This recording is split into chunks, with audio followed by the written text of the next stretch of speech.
left the EFF in early November, but you said that you were part of the formation of Umkhonto Sizwe. Let's just start there. What was the game there? You're part of the EFF, you were the first national chairperson, but here you are helping with starting off this formation called Umkhonto Sizwe.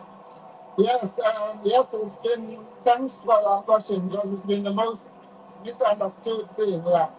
I've made it clear, and I don't know if the president of the EFF made it clear, that everything I did with former President Zuma was known in the EFF.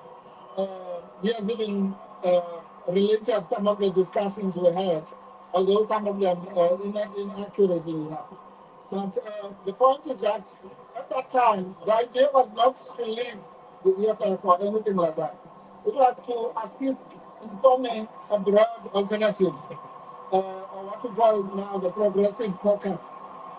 So this thing about that you wanted to grow MK or kill the EFF is actually false. Because the idea was that to grow both MK and the EFF and the PAC and the UDM and the ATM, so that you have a progressive bloc that is ready to take over the country.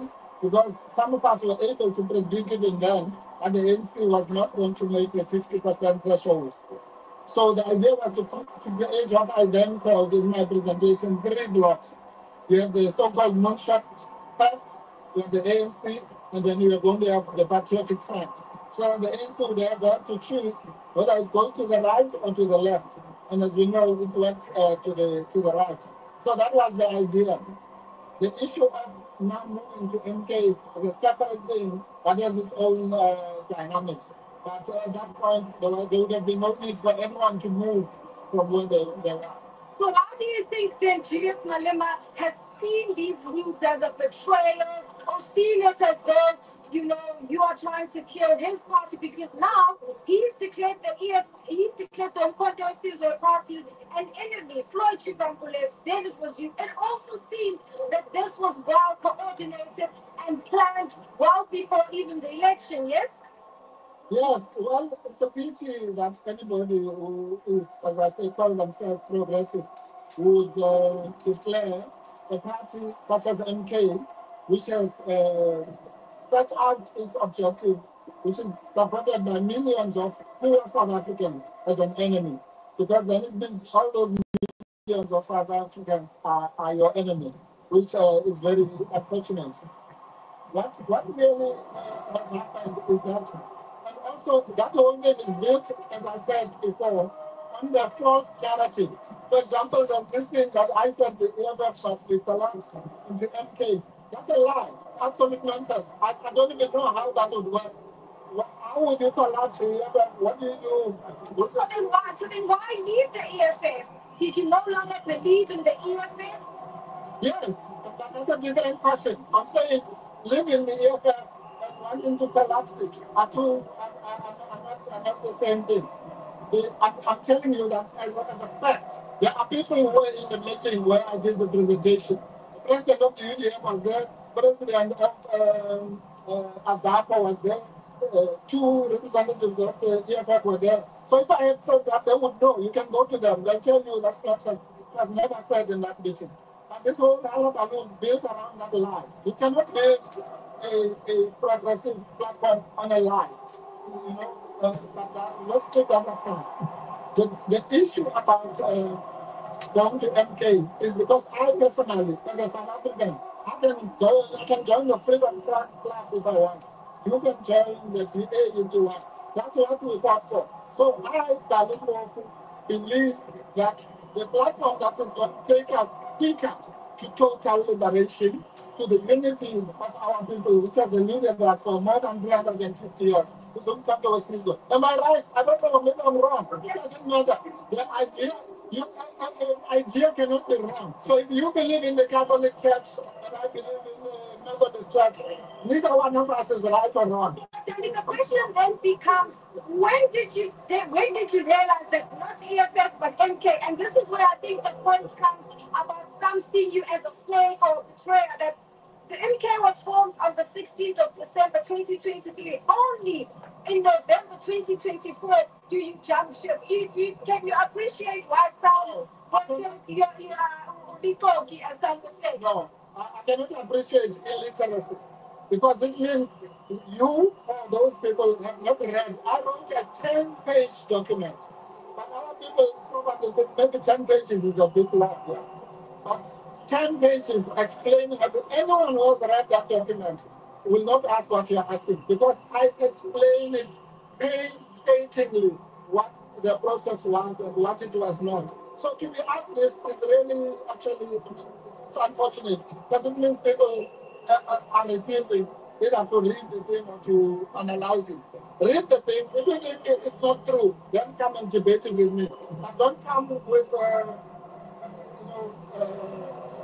strict terms that are used because, as I say, if you are, if the president, no less than the president of the EFF, says, at least I respect Dali Mpofu because he took us along, he sat down with us, he explained what was happening, and there were meetings that were held between him and the president of MK before MK was formed, which were organized by me. And that's all true. There's proof to that. As I say, it was not just me and him, there were other people in these meetings. So if you say, no, all that, he's lying, then it means the person of the EFF is lying, and I'm lying, and therefore comes your theory.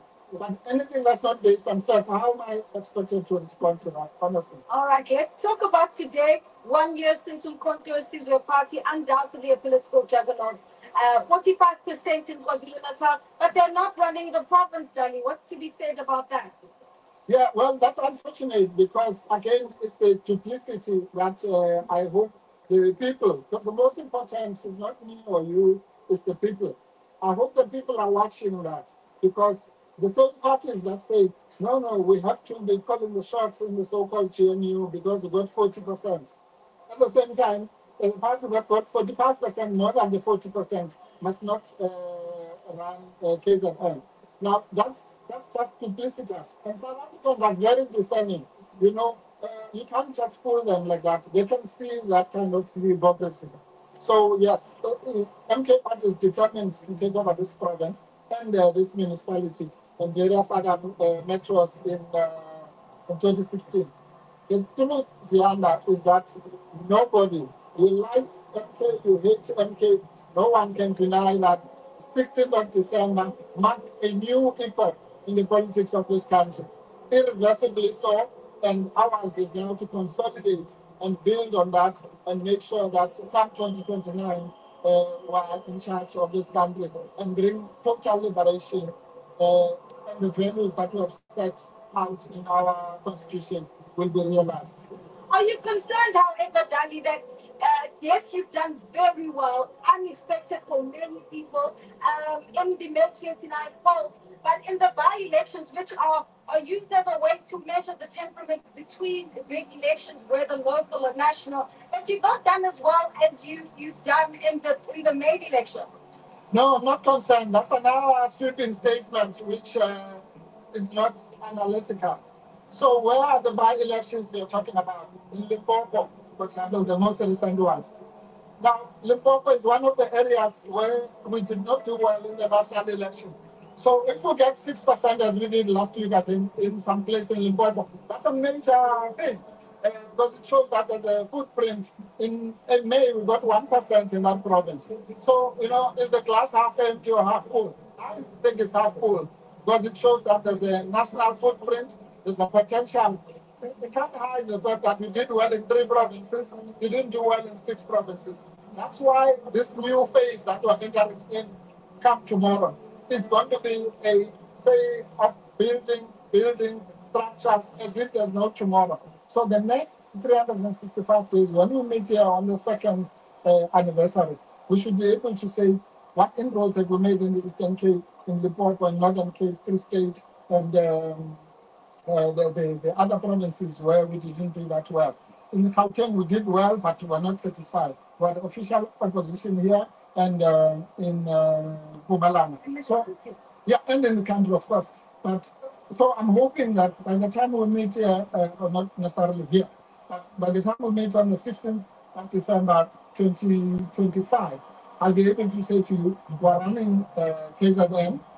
We've made such inroads. We have a leadership in each of these six provinces, and we're ready for the next elections. A new project, you see, people must be patient. A new project like this requires nothing but patience. You must build it brick by brick. Shortcuts don't work. Absolutely. I'm out of time. I would have wanted to ask about some of the infighting in Mary and Mpumalanga and KwaZulu-Natal.